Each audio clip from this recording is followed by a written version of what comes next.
Ang pagluha ay mainam na gawin lalo na kung mabigat na talaga ang iyong daladalahin. Ako po ang inyong lingkod, tagapanood TV. Isang mabiyaya at masaganang araw po sa ating lahat. Welcome back po dito sa ating YouTube channel at Facebook page. Ngayong araw po ang ating pag-uusapan, bibigyan ng komento, reaction, opinion ay ang agaw eksenang ginawa ng Diamond Star Maricel Soriano sa ikatlong araw ng burol ni Ma'am Gloria Romero. At ito po ay galing sa channel ni Hot Showbiz. Nasa description po yung link na kanyang channel. Bisitahin po at pakisubscribe na rin. Kaya naman huwag na natin patagalin to. Simulan na po natin ang ating reaction video sa araw na to, mga tagapanood. Let's do this! Maricel Soriano napahagulgol sa iyak nang makita ang mga labi ng yumaong veteran actress na si Gloria Romero. Sa pangatlong gabi ng burol ng yumaong veteran actress na si Gloria Romero. Dinaluhan na ito ng mga bigating artista at superstar sa sinema at sa telebisyon.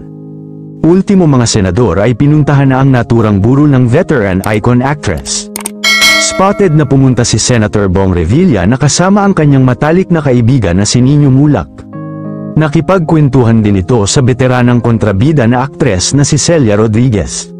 Agaw pansin naman ang pag-iyak ng Superstar Award-winning actress na si Maricel Soriano. Habang kinakausap nito ang nag-iisang anak ni Miss Gloria Romero na si Marites Gutierrez. Makikita ang pag-iyak nito habang kaharap ang anak ni Tita Glo. Nagpasalamat si Maricel sa naiambag ni Miss Gloria Romero sa Philippine cinema dahil halos lahat raw ng artista sa showbiz ay tinuruan niya at naging mentor siya sa galing nito umarte. Kaya ganun na lang ang pagdadalamhati nito nang pumanaw ang kanyang nag-iisang nanay-nanayan na si Miss Gloria Romero. Spotted din na pumunta si Senator Grace Poe, pumunta din ang aktres na si Ai de las Alas. Bagamat narito naman ang mga kaganapan sa naturang burol ng yumaong veteranang aktres na si Miss Gloria Romero.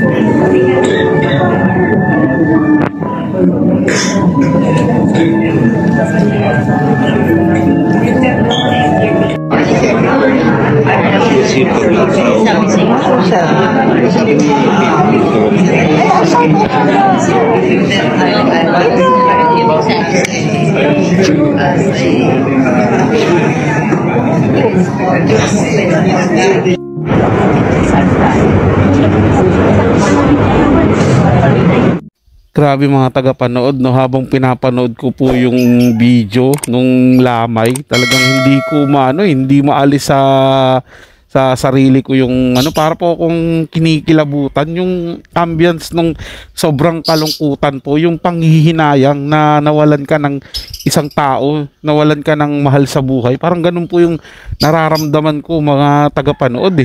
Parang nanumbalik po yung alaala sa akin nung nawala po yung aking pinakamamahal na ama nung pumanaw po siya. Ganyan na ganyan po yung ambience so sa lamay, mga tagapanood. Di na talagang sobrang kalungkutan, yung damang-dama mo yung nawalan ka talaga ng pinakamamahal sa buhay. Hindi ko maintindihan, mga tagapanood. Ewan ko lang sa inyo kung ano pong mararamdaman nyo. Pero yun po yung naramdaman ko, mga tagapanood, habang pinapanood ko nga yung video doon sa lamay na dumating si Maricel Soriano at nagyakapan sila, tapos tinikot-ikot na yung camera doon sa lamay, pinakita yung mga iba't ibang tao na nandoon sa lamay. Pero yung ambience po talaga, andoon yung kalungkutan, nandoon yung sakit sa damdamin at paghihinagpis. At kita rin po doon sa video, mga tagapanood, ang dami po talagang dumalo ng mga kilalang tao, hindi lang sa showbiz, maging sa politiko, mga politician na tao, ang dumating din po dyan, mga tagapanood. Sobrang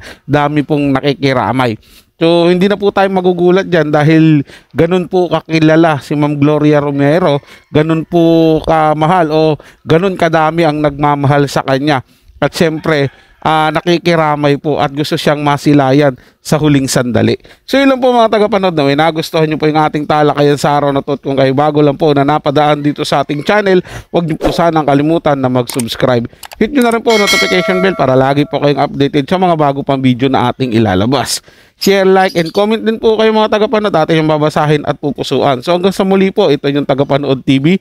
Komento at opinion lamang, wala pong personalan. Paalam po at mabuhay po kayong lahat.